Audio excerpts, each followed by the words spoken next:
Imaginez que vous êtes confortablement installé dans l'avion, regardant un film ou parlant avec des amis. Soudain, vous regardez devant vous par un grand trou dans la paroi, tandis que l'avion descend rapidement vers le sol. Et maintenant, imaginez que tout cela se produit simplement parce que quelqu'un, plusieurs mois auparavant, a juste oublié de faire quelque chose. Restez avec nous. Alaska Airlines suspend temporairement l'utilisation de ses Boeing 737 MAX 9. À la mi-mai 2023, quelques ouvriers de Spirit AeroSystems en Malaisie travaillaient activement sur ce qu'on appelle un bouchon de porte de cabine qui devait être installé sur un tout nouveau Boeing 737 MAX 9. C'est le plus récent membre de la famille Boeing 737 et la partie la plus importante économiquement de l'activité avion de ligne de Boeing. La pièce sur laquelle ces ouvriers travaillaient ressemblait à une porte de sortie de secours classique, mais sans ses composants essentiels. Et elle avait également une fenêtre de taille normale au lieu des hublots utilisés sur les portes de sortie classiques. La raison pour laquelle ce bouchon de porte était nécessaire, c'est que la famille Boeing 737 MAX avait été encore plus allongée que l'ancienne version Next Generation. La capacité des avions de ligne est souvent limitée par le nombre d'issues de secours afin de transporter plus de passagers. Elles doivent être assez nombreuses pour que tous les passagers sortent en sécurité. En utilisant seulement la moitié des issues disponibles en 90 secondes ou moins en cas d'urgence, tous les précédents 737, sauf un, étaient limités à 189 passagers. Ainsi, seules 8 issues de secours étaient nécessaires. 2 à l'avant, 4 sur les ailes, 2 à l'arrière. Mais comme le MAX pourrait transporter beaucoup plus de passagers que cela, 2 nouvelles issues de secours devaient être intégrées dans la conception. Elles ont été nommées porte de sortie médiane et placées derrière les ailes, à mi-chemin entre les portes arrière et celles au-dessus des ailes. Cependant, toutes les compagnies aériennes ne comptaient pas utiliser leur MAX à pleine capacité. Certaines voulaient une classe affaires plus spacieuse, d'autres juste plus d'espace pour les jambes pour tous. Si une compagnie aérienne installait 189 sièges ou moins, ces portes devenaient inutiles et pouvaient être condamnées. 2 options principales s'offraient aux compagnies aériennes si elles optaient pour cette voie. Elles pouvaient soit désactiver temporairement la porte, et dans ce cas, la porte conservait sa poignée et ses mécanismes. Mais tout cela serait dissimulé derrière un panneau mural intérieur classique. Dans ce cas, la porte serait un peu plus lourde et totalement bloquée par le panneau mural intérieur. Ce qui signifiait que le passager assis à côté n'aurait même pas de hublot pour regarder à travers. Il serait bien plus simple et économique de réactiver cette porte si la compagnie aérienne choisissait plus tard de modifier sa configuration pour accueillir plus de passagers.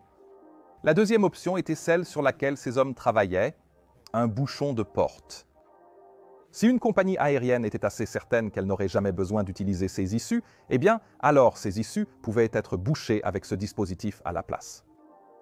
De l'extérieur, on pouvait alors voir le contour de la porte, mais la poignée et les mécanismes d'ouverture étaient définitivement retirés et une véritable fenêtre était installée à la place. Cela signifiait que la seule façon pour le passager de remarquer depuis l'intérieur qu'il était assis à côté de l'un de ces bouchons de porte était la distance légèrement plus grande entre la fenêtre devant et celle derrière la fenêtre à côté de laquelle il était assis. Une fois l'assemblage du bouchon de porte fini, il était envoyé à la chaîne principale de Spirit AeroSystems à Wichita, où étaient fabriquées de grandes parties des fuselages du Boeing 737. Spirit AeroSystems, anciennement intégré à Boeing, était un important fournisseur du groupe, jusqu'en 2005 lorsqu'elle a été séparée pour devenir une nouvelle entité. Mais même après cela, Boeing est resté de loin leur plus gros client et représentait 65% de l'ensemble de leur activité en 2022. Mais le partenariat n'était pas sans problème. Boeing exigeait de Spirit un rythme de livraison soutenu et une qualité irréprochable. Et cela a entraîné quelques problèmes au cours de l'année 2023. Le rythme de livraison des nouveaux avions avait fortement ralenti après la découverte de problèmes lors de l'installation du stabilisateur vertical. Pendant que les ingénieurs tentèrent de résoudre ce problème, un autre souci a été trouvé: des trous mal percés dans la cloison de pressurisation arrière. Ces problèmes ont amené Boeing à suspendre des paiements à Spirit et à envoyer ses ingénieurs pour résoudre les soucis de qualité. et cela avait probablement commencé à susciter une certaine méfiance entre les deux partenaires et leurs employés. Je vais bientôt en venir au vol proprement dit, mais il est très important que vous compreniez comment ces bouchons de porte fonctionnent réellement et ce qui a réellement mal tourné avec eux afin de bien comprendre cette histoire. Après réception du bouchon de porte de Malaisie, Spirit l'a installé et ajusté sur le fuselage numéro 8789, futur avion du vol Alaska Airlines 1282. Et la manière dont ce bouchon a été installé était en fait étonnamment similaire à la façon dont une porte normale serait montée dans ce même fuselage. La raison en était que cela offrait le moyen le plus simple et le plus sûr de garantir que le bouchon pourrait supporter toute la pression à laquelle il serait soumis chaque fois que l'avion serait pressurisé. Mais il y avait quelques différences essentielles. Le bouchon de porte, une fois installé, possédait deux charnières inférieures comme une porte classique. Cela permettrait de la soulever avec la poignée de porte, puis de la basculer vers l'extérieur et le bas pour dégager le passage et activer le toboggan d'évacuation. Pour faciliter ce mouvement vers le haut de la porte en cas d'évacuation, deux ressorts d'assistance ont également été installés et, curieusement, ces ressorts ont aussi été montés sur le bouchon, même s'ils n'y servaient en réalité à rien.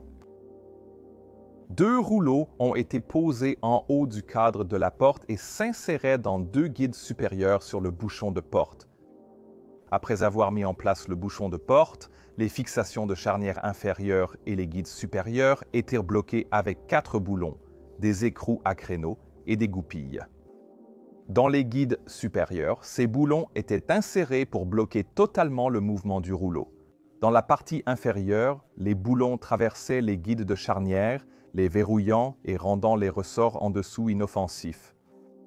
Mais ce n'étaient pas ces charnières et ces guides qui empêchaient réellement la porte de s'arracher lorsque la pression différentielle à l'intérieur de l'avion commençait à augmenter. Une fois la porte en place, 12 butées d'arrêt, 6 de chaque côté, s'alignaient avec 12 tampons dans le cadre, rendant tout mouvement vers l'extérieur impossible. Ainsi fonctionnait le bouchon de porte, correctement installé et vérifié par les ingénieurs de Spirit Air Systems avant que le fuselage 8789 ne quitte l'usine pour rejoindre la chaîne d'assemblage finale de Boeing à Renton, où il est arrivé le 31 août 2023. Et c'est ici que cette histoire commence à devenir vraiment intéressante. Vous voyez, lorsque l'avion est arrivé chez Boeing, les ingénieurs de Boeing ont commencé à l'examiner attentivement pour s'assurer qu'il n'y avait aucun défaut de fabrication avant de poursuivre l'assemblage. Comme dit plus tôt, ils ont été minutieux car ils avaient déjà trouvé des problèmes. Arrivés aux portes de sortie centrale, les ingénieurs de Boeing ont découvert 5 rivets endommagés près de la porte de gauche. Ils ont donc émis un rapport de non-conformité le 1er septembre informant Boeing et Spirit du problème à résoudre. Maintenant, c'est ici que nous allons devoir entrer dans certains détails. Cela n'a pas encore été publié dans un rapport officiel, mais provient plutôt d'un lanceur d'alerte de l'intérieur de Boeing. Comme je l'ai mentionné précédemment, il semble qu'il y ait eu un mécontentement généralisé concernant la qualité du travail que Spirit effectuait, venant des rangs des ingénieurs sur le site de Boeing. Des centaines d'autres problèmes mineurs avaient été identifiés avant la découverte des soucis avec ces rivets. Et à Renton, certains ingénieurs étaient d'avis que tout le travail sur le 737 devrait simplement être arrêté, jusqu'à ce que ces problèmes de qualité aient été résolus une bonne fois pour toutes. Mais évidemment, ce n'était pas possible financièrement. La direction de Boeing a insisté pour que ces avions soient livrés à temps, car c'est à ce moment-là qu'ils recevraient la majeure partie du paiement. Ainsi, pour suivre ces problèmes et également fournir une sorte d'analyse statistique sur les différents soucis rencontrés, un canal de communication officieux, similaire à Slack, avait été créé entre les ingénieurs concernés. Celui-ci était connu sous le nom de suivi d'action situationnelle ou le SAT, et il va bientôt devenir extrêmement important pour cette histoire. Vous voyez, chaque fois qu'une non-conformité d'une certaine importance était découverte sur un avion, celle-ci devait être consignée dans un registre officiel de la FAA pour les travaux de réparation, appelé le Système commun d'exécution de fabrication, ou SCF. Cela assurait le suivi, la réparation et la vérification des problèmes avant la remise en service. Mais tout ne passait pas par le système commun d'exécution de fabrication car il était assez lourd à utiliser. À la place, Certains petits problèmes étaient simplement consignés dans ce système, suivi d'actions situationnelles. Donc, ce qui s'est passé dans ce cas particulier en septembre 2023, c'est que les problèmes avec les rivets ont été correctement enregistrés dans le système commun d'exécution de fabrication en tant que problème de garantie. Ce qui signifie qu'il revenait aux employés de Spirit présents sur le site de Renton de venir les réparer. Finalement, ils l'ont fait et l'ont signalé. Comme cela figurait dans le système commun d'exécution de fabrication, une inspection a suivi, lors de laquelle les ingénieurs de Boeing, horrifiés et frustrés, ont constaté que les rivets concernés n'avaient pas été réparés. Ils avaient simplement été recouverts de peinture. Comme prévu, le dossier Système commun d'exécution de fabrication a été rouvert, dénonçant ce problème scandaleux avec photos à l'appui. Ensuite, des échanges de plus en plus vifs ont eu lieu sur le canal SAAT pour résoudre correctement le problème. Face à cela, les employés de Spirit ont reconnu que c'était bien ce qui s'était passé. Ils ont aussi précisé qu'un joint d'étanchéité du bouchon de porte avait été endommagé, probablement lors de la seconde intervention sur les rivets. Or, cela représentait en réalité un problème encore plus grave. Ce type de joint de porte n'étant pas disponible à l'usine, il faudrait en commander, ce qui causerait des retards. Et en plus de cela, pour remplacer ce joint, il faudrait soit ouvrir, soit retirer complètement le bouchon de porte. C'est à ce moment-là, selon le lanceur d'alerte, que la conversation la plus importante pour ce qui va se passer a eu lieu sur le forum de discussion suivi d'actions situationnelles. Quelqu'un a signalé qu'il discutait avec l'équipe de la porte pour décider si elle devait être retirée ou juste ouverte pour effectuer le travail. D'un point de vue technique, il faut retirer les 4 boulons de verrouillage pour effectuer l'une ou l'autre de ces opérations. Mais du point de vue du système commun d'exécution de fabrication, seule la dépose complète du bouchon de porte nécessiterait une inscription déclenchant une validation formelle de l'assurance qualité, attestant que l'appareil avait alors été remis en conformité avec les exigences du plan. Donc, logiquement, quelqu'un, à un moment donné, a décidé que le bouchon de porte devait seulement être ouvert. Cela signifie qu'aucun contrôle qualité ni validation système commun d'exécution de fabrication n'a jamais été nécessaire. Sur les photos suivantes prises par l'équipe de Boeing elle-même, après la réparation du joint de porte et le remplacement des rivets, on peut clairement voir que les boulons de verrouillage conçus pour maintenir la porte en place n'ont jamais été réinstallés après leur retrait. Cela signifie que quelqu'un, on ne sait pas qui ni de quelle équipe, les a probablement tout simplement oubliés. Aucun contrôle formel après travaux n'étant requis, cela a été oublié, peut-être suite à un changement d'équipe. Les panneaux intérieurs ont ensuite été réinstallés, ce qui signifie que cette grave erreur de qualité est passée inaperçue et qu'une faille majeure dans le modèle du fromage suisse venait d'être franchie. L'avion a ensuite poursuivi son parcours à travers l'usine de Renton, avec son dangereux secret désormais bien caché à l'intérieur de ses parois. Et finalement, il a été livré à son client Alaska Airlines le 31 octobre 2023, puis mis en service environ 12 jours plus tard. Et cela nous amène au vol 1282, ce soir fatidique du 5 janvier 2024. Avant de tout raconter sur ce qui s'est passé là-bas, il y a ceci. En préparant cet épisode, j'ai utilisé des articles de presse de sites américains, mais j'étais souvent bloqué par des restrictions géographiques. Et c'est là qu'intervient le sponsor d'aujourd'hui et mon outil de prédilection dans ce genre de situation, NordVPN. Avec Nord, j'ai facilement accédé à tout le contenu numérique nécessaire à mes recherches. Mais ce n'est plus la seule façon dont je les utilise aujourd'hui. J'utilise aussi souvent Nord en voyage, en famille ou pour le travail pour accéder à mes contenus ou naviguer en sécurité. Et c'est parce que dernièrement, Nord est devenu bien plus qu'un simple VPN. Il propose désormais aussi de puissants outils de cybersécurité qui vous protègent des hackers, des malwares et de ces tentatives de phishing sournoises. Je déteste vraiment ça. Donc que vous fassiez des recherches en ligne, que vous souhaitiez accéder librement et très rapidement à vos contenus préférés, ou que vous vouliez simplement vous protéger sur Internet, Nord vous couvre. Et si vous utilisez le lien ci-dessous, nordvpn.com/pilo, vous bénéficierez de 3 mois totalement gratuits lorsque vous souscrivez à l'abonnement de 2 ans. De plus, n'oubliez pas que vous pouvez toujours essayer NordVPN sans risque pendant 30 jours avec un remboursement intégral garanti si cela ne répond pas à vos besoins. Merci à Nord et à vous de soutenir mon sponsor. Retour à la vidéo. Peu de temps après qu'Alaska Airlines ait pris livraison de son tout nouveau Boeing 737 MAX 9, il a été envoyé à Oklahoma City où une antenne Wi-Fi a été installée à l'arrière. Mais pendant ces travaux, il n'a jamais été nécessaire d'ouvrir ou même de manipuler le bouchon de porte gauche. Donc, même si les travaux d'installation ont eu lieu assez près de cette zone, cela n'a eu aucun impact sur ce qui va bientôt se produire. Le 5 janvier 2024, un équipage d'Alaska Airlines de 2 pilotes et 4 membres de cabine se préparait pour le vol 1282 de Portland, Oregon, vers l'aéroport international d'Ontario, Californie. Pendant la préparation du vol, les 2 pilotes constataient que la météo était globalement bonne sur tout le trajet. Aucun point négatif ne suscitait d'inquiétude. La seule chose qui sortait un peu de l'ordinaire étaient quelques anciennes entrées dans le carnet technique indiquant qu'il y avait eu des problèmes avec les contrôleurs de pressurisation de l'avion. Les 3 jours précédents, ils étaient passés du contrôleur principal au contrôleur de secours, ce qui semblait un peu étrange. Le Boeing 737 possède désormais 3 contrôleurs pour gérer la pressurisation à bord. 2 sont automatiques, le 3e manuel. Les pilotes devraient donc utiliser la vanne de décharge arrière pour contrôler la pressurisation de l'avion. Maintenant, utiliser le contrôleur manuel est très rare et aussi assez délicat. En fait, je n'ai eu à le faire qu'une seule fois dans la vie réelle, ce dont je pourrais d'ailleurs vous parler dans une autre vidéo. En temps normal, les 2 contrôleurs automatiques alternent à chaque vol pour gérer la pression dans l'avion. Ils le font en utilisant un programme de pressurisation prédéfini conçu pour rendre l'expérience aussi confortable que possible pour tous les passagers à bord. Et ils sont généralement très efficaces dans ce qu'ils font. Mais si un contrôleur rencontrait un problème et ne pouvait pas suivre ce programme comme prévu, eh bien, il pourrait alors basculer sur le contrôleur de secours. Si cela arrivait, les pilotes seraient avertis par un voyant principal d'alerte, un voyant Out of Fail et un voyant vert Alternate sur le panneau supérieur.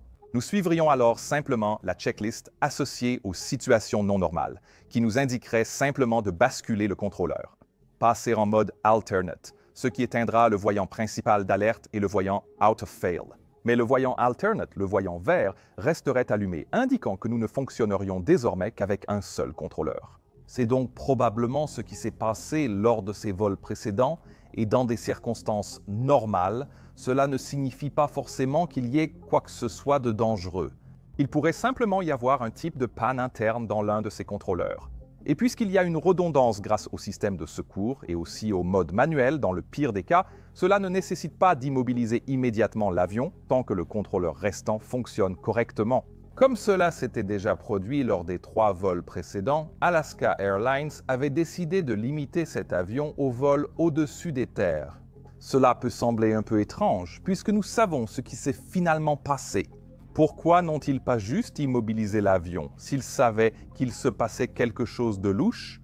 Mais souvenez-vous, un souci de contrôleur de pressurisation ne signale généralement pas un problème de porte ni un avion dangereux. Sauf si cela s'accompagne également d'autres éléments, comme des bruits vraiment étranges ou des problèmes de pressurisation. Il n'y avait donc vraiment aucune obligation formelle de clouer cet avion au sol, et Alaska Airlines avait elle-même imposé cette restriction par excès de prudence afin de s'assurer que si cet avion rencontrait de nouveaux problèmes de pressurisation et devait alors descendre à 10 000 pieds, il aurait suffisamment d'autonomie pour atteindre un aéroport de dégagement. Je comprends tout à fait pourquoi Alaska Airlines a réagi de cette manière. Les nouveaux avions connaissent parfois des problèmes de jeunesse, notamment électriques, touchant ces panneaux de contrôle de mode. Même si Alaska avait immobilisé l'avion et changé les panneaux de contrôle, personne n'aurait relié ce problème à un bouchon de porte mal sécurisé.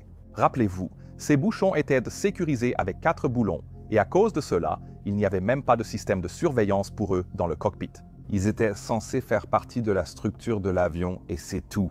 Mais cela dit, une plainte récente a indiqué que certains passagers assis près de ce bouchon de porte spécifique du côté gauche lors de précédents vols avaient en fait entendu un sifflement qu'ils avaient signalé à l'équipage de cabine. L'équipage de cabine aurait alors également signalé cela au pilote, mais il n'est pas clair si cela s'est produit sur les vols où les problèmes de contrôleur étaient présents ou non.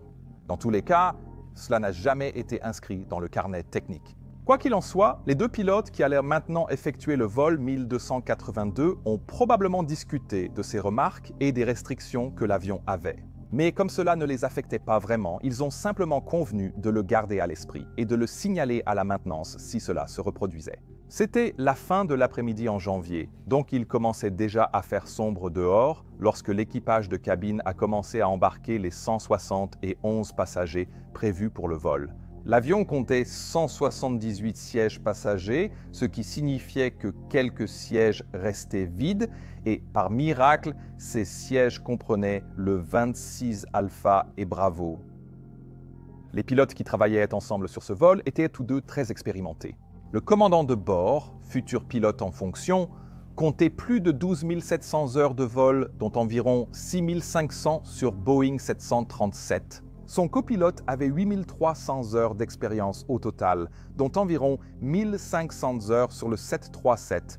Puisque le copilote allait être le pilote surveillant, elle a fait la visite pré-vol pendant que le commandant préparait le cockpit sans rien remarquer d'anormal.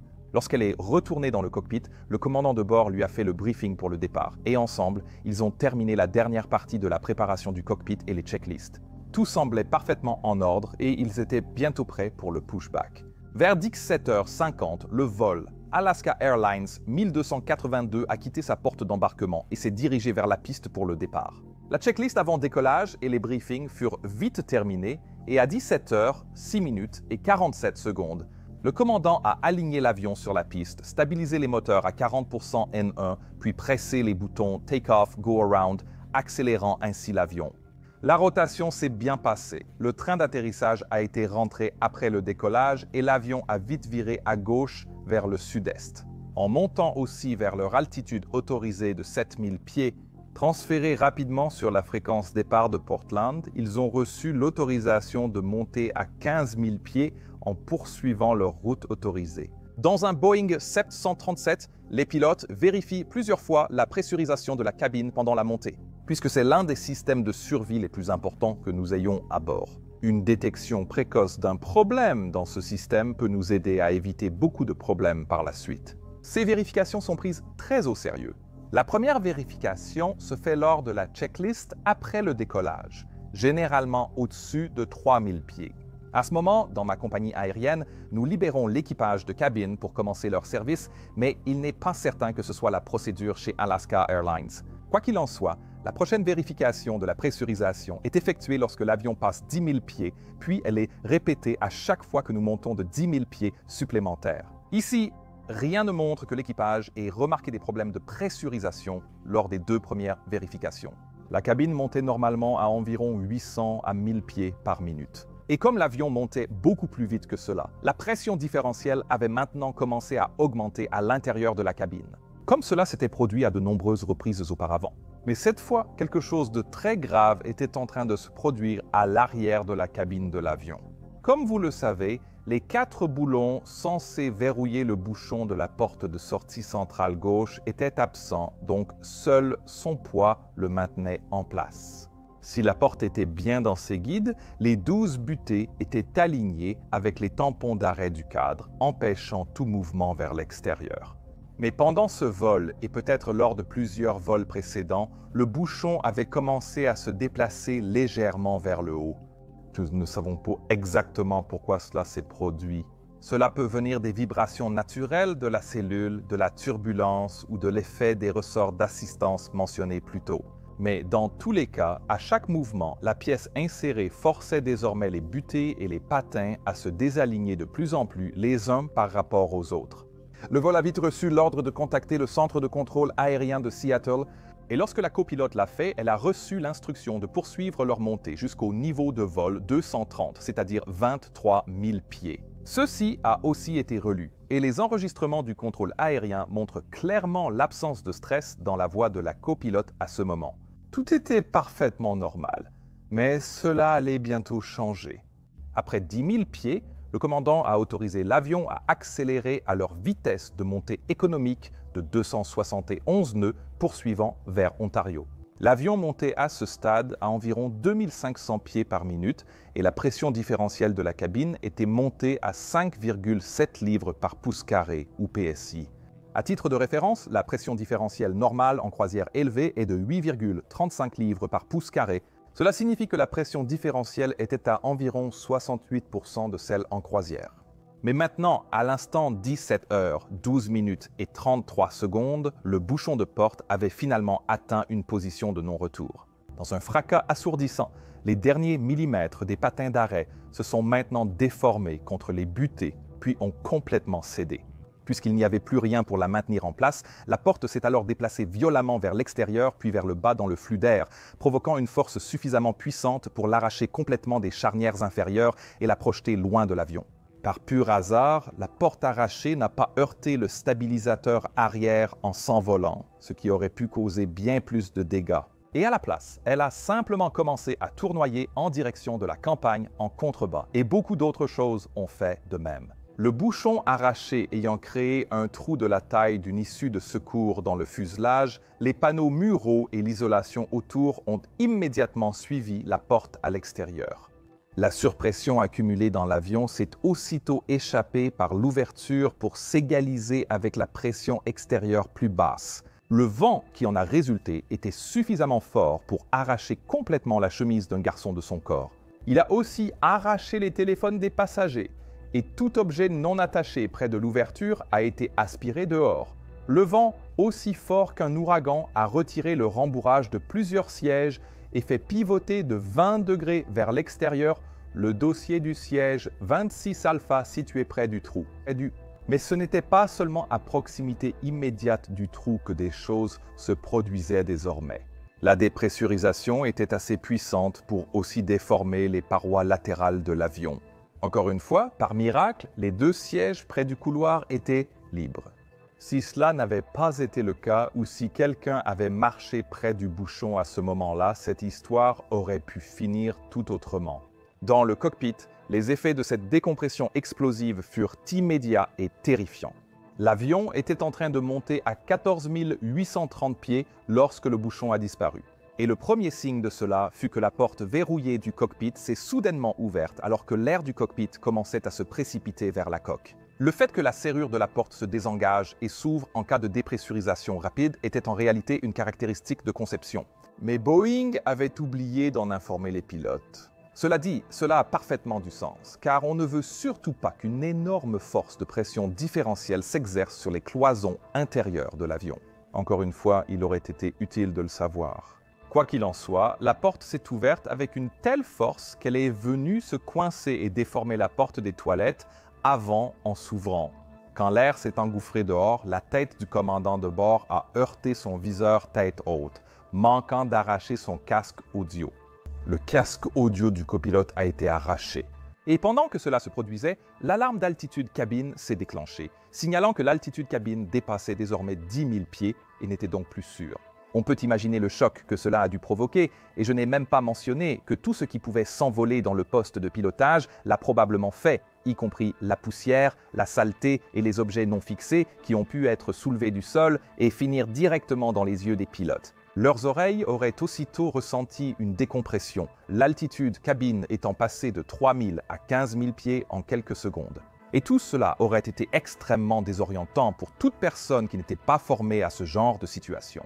Mais ces 2 pilotes avaient été formés et avaient suivi des années de formation récurrentes qui comprenaient des dépressurisations rapides et des descentes d'urgence, au moins tous les 3 ans environ.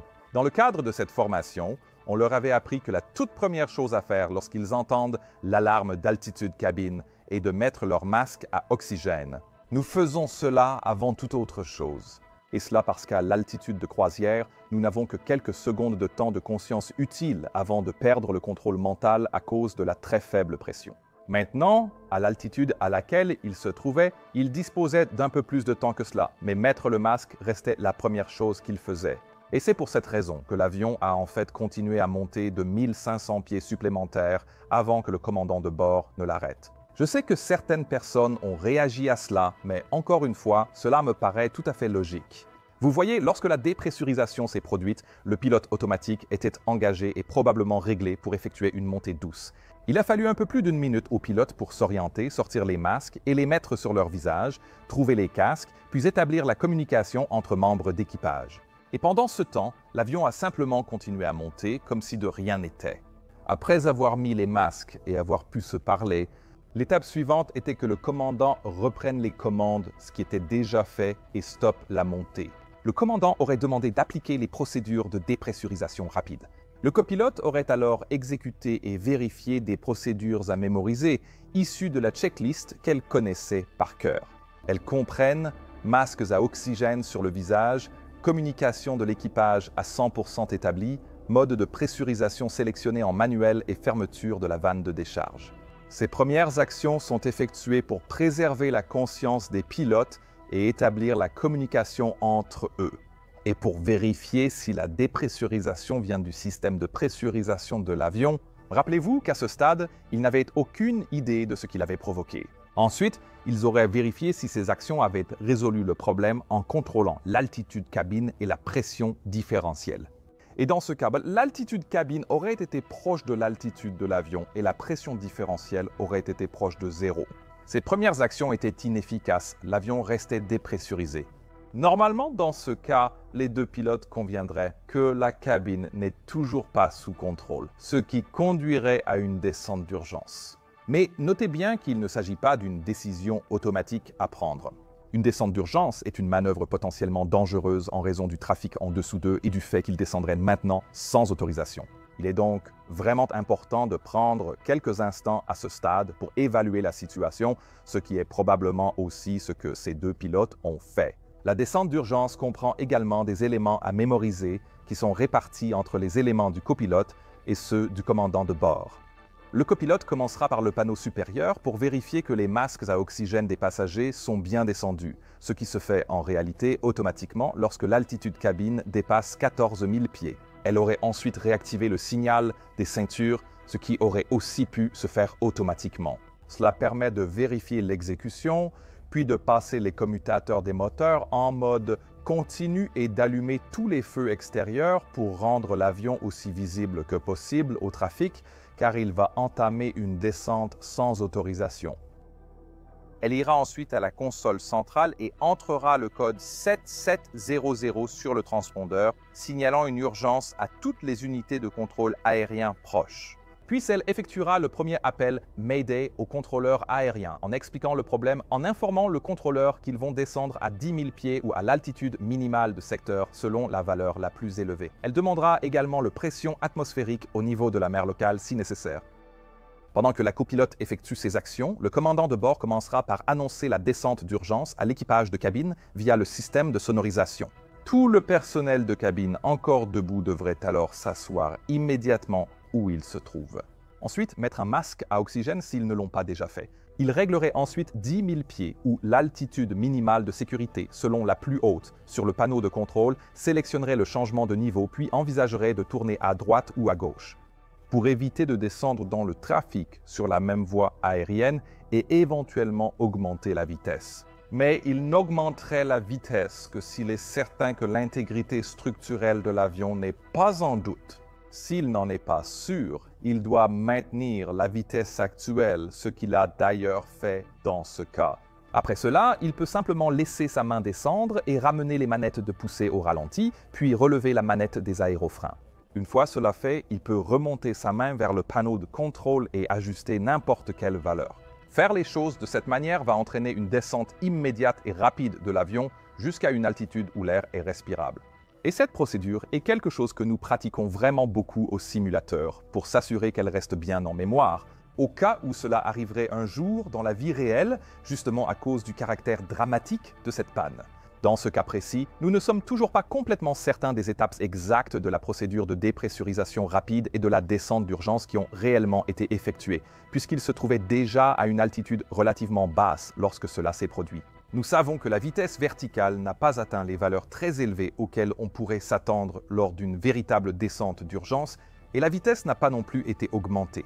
Nous savons aussi que les masques à oxygène ont été utilisés, car cela s'entend clairement lors de l'appel d'urgence du copilote au contrôle aérien. Air Alaska 1282, nous déclarons une urgence, nous descendons à 10 000 pieds. Dépressurisé. Et voici un autre point que je veux vraiment essayer d'expliquer ici. Communiquer avec un masque à oxygène est vraiment difficile. Non seulement il devait faire face au bruit incroyable provenant de la cabine, que l'on peut également entendre clairement sur les enregistrements du contrôleur aérien. Ils avaient également ces fonctions de régulation de dilution sur leur masque, ce qui signifie qu'à chaque inspiration, une valve s'ouvrait et poussait de l'oxygène dans leur masque juste à côté du micro. Cela signifie donc qu'ils devaient essayer de communiquer entre chaque inspiration. À chaque inspiration, il ressemblait à Dark Vador courant un marathon. En théorie, une fois que l'avion est en descente plus contrôlée, il y a aussi des checklists d'urgence à lire par le pilote surveillant. Et c'est aussi assez difficile à faire avec ces masques pour exactement la même raison. Donc, le fait que la communication entre l'équipage et le contrôleur aérien ait été légèrement moins que parfaite dans ce cas est également tout à fait compréhensible.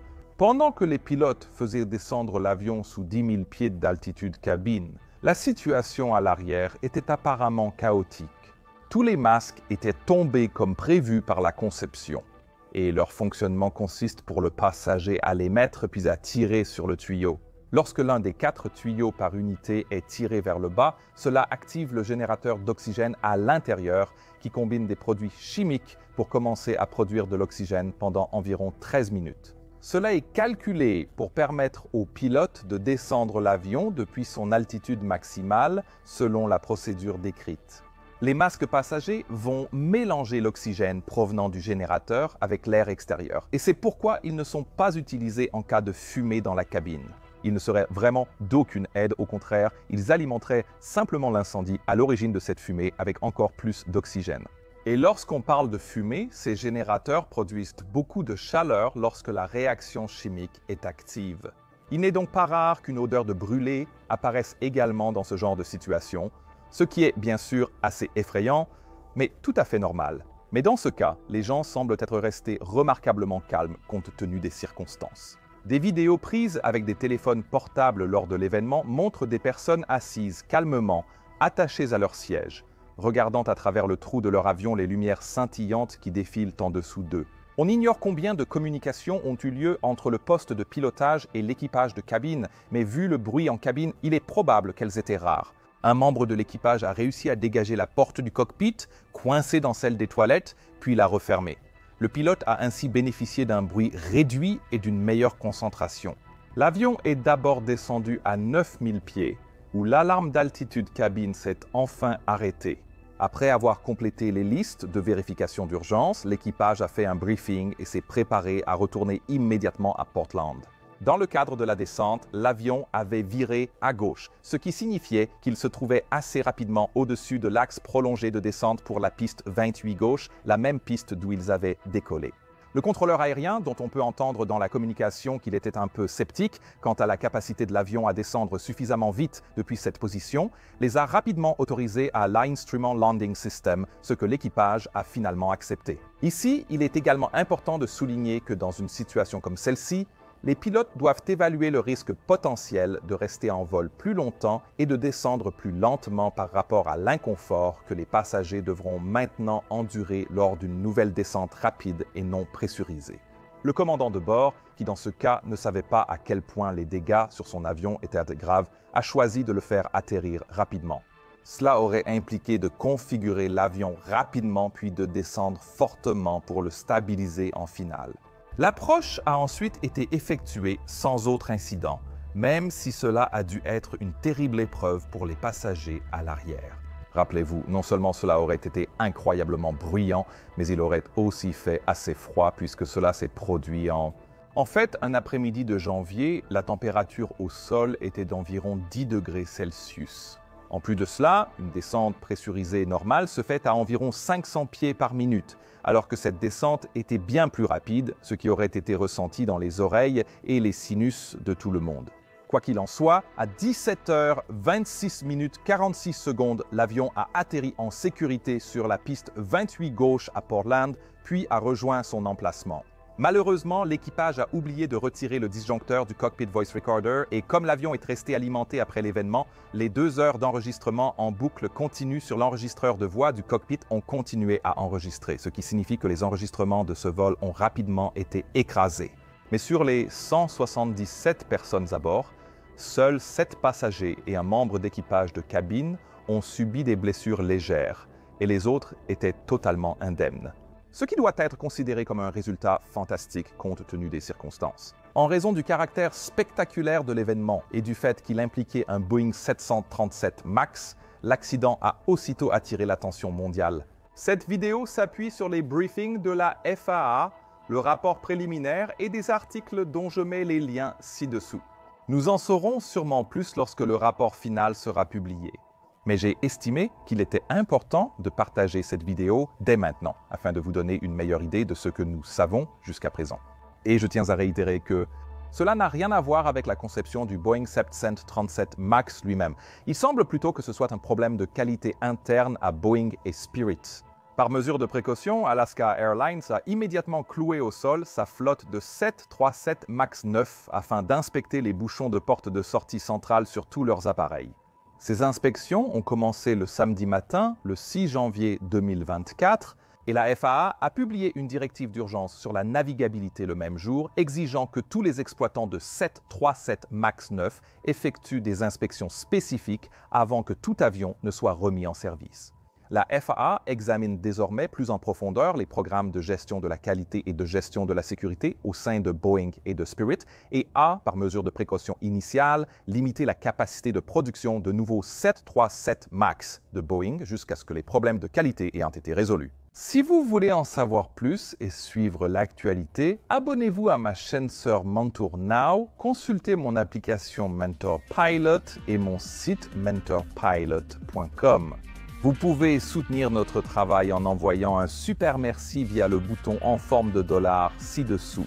Acheter peut-être quelques articles dérivés ou même rejoindre mon incroyable équipe Patreon et interagir directement avec moi lors d'une prochaine rencontre Zoom. Passez une journée absolument fantastique et on se retrouve la prochaine fois. Au revoir.